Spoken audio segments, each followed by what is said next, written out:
Now here's the part. Like I say, you always see Jesus where?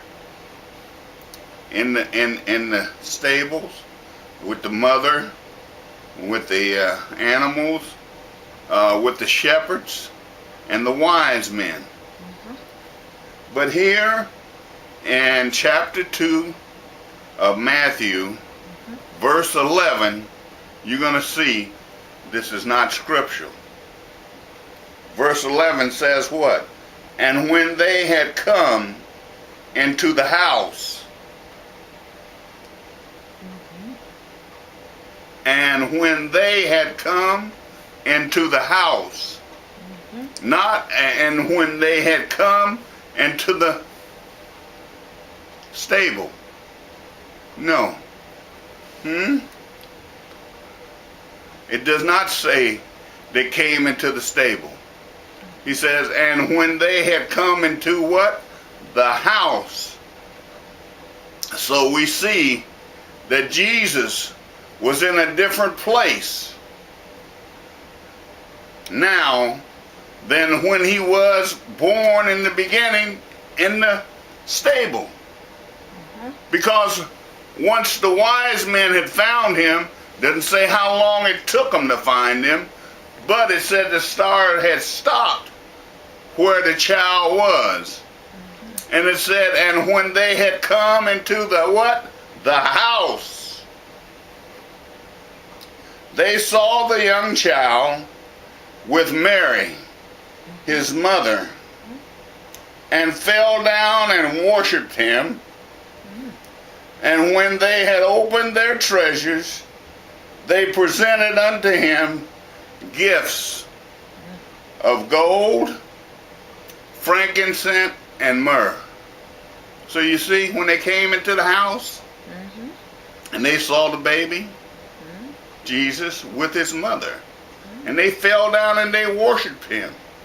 And then they offered him gifts of what? Gold, frankincense, and myrrh. We understand. This is God's providence. That's right. This is God's providence. You know, people, why was Jesus born in a stable? Why was he born in a palace? God does everything for a reason. It's not our reason to question God, but to try to understand why God does things. God is the one who sets the value on things, what is right and what is wrong. God sets the standard, not me and you. God says, my thoughts are higher than your thoughts. As high as the heavens are from the earth. That's how far my thinking is above human beings. So, we see 3 items given by the wise men. And then it goes on and said, and being warned of God in a dream that they should not return to Herod, they departed into their own country another way. You see how good God is? Herod says, as soon as you find him, you come back and tell me, so I can come and worship the child too. But then God warns them, no, don't go back to Herod. You go back home another way. Why? Because Herod wants to destroy the child, kill him. And when they departed, behold, the angel of the Lord appeared to Joseph in a dream, saying what? Arise and take the young child and his mother and what? Flee to Egypt. And be there until I bring thee word, for Herod will seek the young child to destroy him. So here's this angel talking to Joseph in a dream. Arise, get your son, get your wife, and go to Egypt. because Herod is going to try to destroy, in other words, kill Jesus. Go to Egypt and stay there until I tell you to come back. Huh? Obviously, Joseph was not a rich man. And so you can surmise that once they have paid taxes and stuff like that, they couldn't have had too much more money left, right? But God fixed it. God's providence that these wise men would come and worship Jesus. They brought gold. That was to help Joseph and them survive and go on that trip. The frankincense was incense, very expensive, and could also be sold for a lot of money. Myrrh was like an oil, very expensive. And this also could have been sold, because as you're going to see, it doesn't say how long they stayed in Egypt, but they needed money to get started.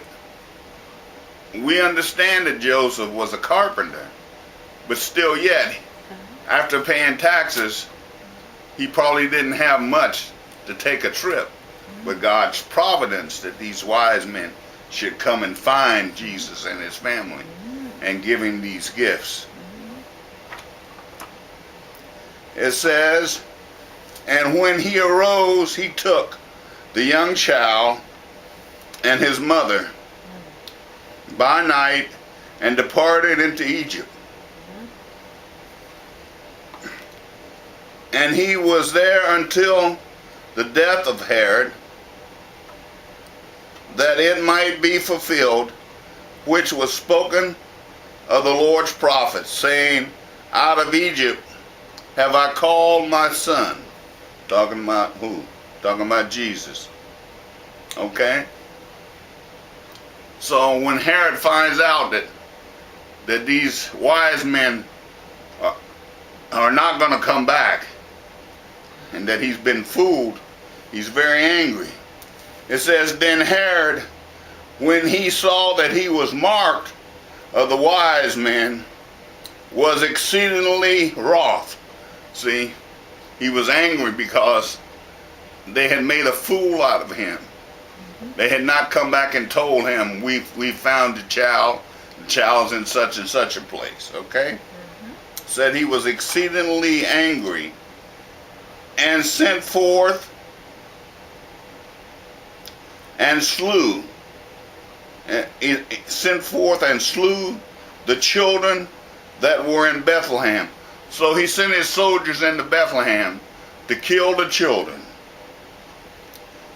And in all the coasts thereof, from 2 years old under, according to the time which he had diligently acquired of the wise men. So they didn't he didn't know exactly how old Jesus was. You understand, when the wise men got there? He didn't know whether he was 2 years old or he was somewhere under 2 years old. So Herod said, I won't make no mistake. I'm going to kill every child from 2 years old down. That was in Bethlehem and the coast. He killed all the male childs. Can you imagine how horrible that was? The families who had young children who were taken and slain. Why? Because the king was trying to kill Jesus. So, in order to make sure that he got Jesus,